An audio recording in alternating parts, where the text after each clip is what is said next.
Hi, Stefan Swartling here from Swartling Network. The first real reviews of the iPhone 6 and iPhone 6 Plus is starting to roll in on the web, and most of them is very positive.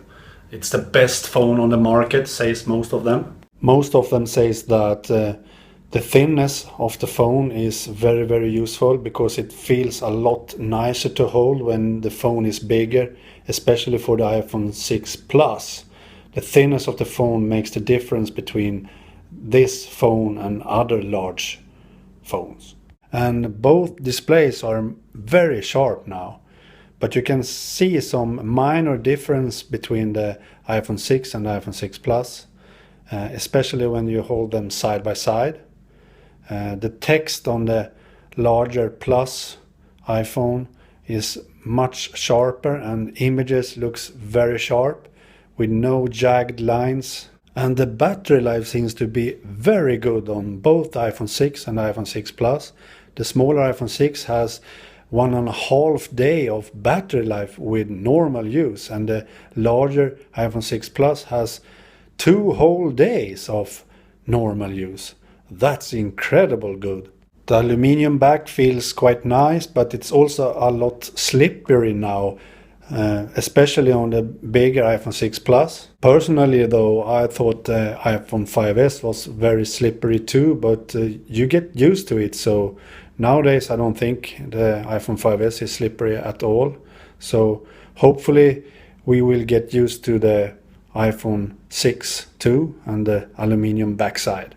And even if the screens are bigger now, all the apps, the third-party apps, looks perfectly fine on it, even if they are just blown up. No distortion or blurry. On the larger iPhone 6 Plus though, you could see some icons a bit blurry, especially in the toolbar above, on the top of the phone. And the Wi-Fi speeds feels very fast now, around the double of the speed the iPhone 5S had when it comes to Wi-Fi. But no huge difference when it comes to LTE speeds. But personally I think that is dependent on which carrier, which network you're using. Here in Sweden, for example, I think we will have an even faster speed than before. And of course some users says that the iPhone 6 Plus is too big. You can't reach across the display with one hand, for example, so you have to use 2 hands. But personally I think that also is very personal, dependent on how big your hand is and so on.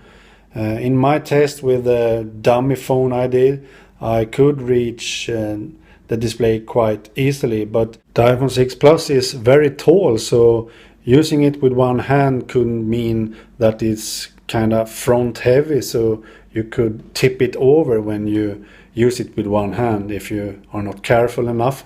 And thanks to the new A8 chip, the iPhone 6 is much faster now, around 25% faster, and you could really feel that because apps start much faster now, around a half second faster than before. And on the iPhone 6 Plus, in landscape mode, you have now a keyboard with a lot of new keys on the sides of the keyboard.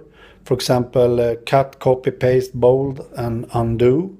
And you also have punctuation keys and actual cursor keys. So these extra buttons, extra keys, makes it a lot easier to type in landscape mode on the iPhone 6 Plus. And all reviews says that the camera now on the iPhone 6 and iPhone 6 Plus is the best mobile camera on the market at the moment. It's so good. And most of the reviews also agrees with me that the protruding camera and the ugly antenna lines on the back is a fail when it comes to design. That was exactly what I talked about in the video yesterday. But you can of course live with that because the device is so good anyway. Most of the reviews says that this is the best device on the market now. I'm very excited to get my hands on my own iPhone 6 Plus when I can buy it here in Sweden, September 26. Okay, bye.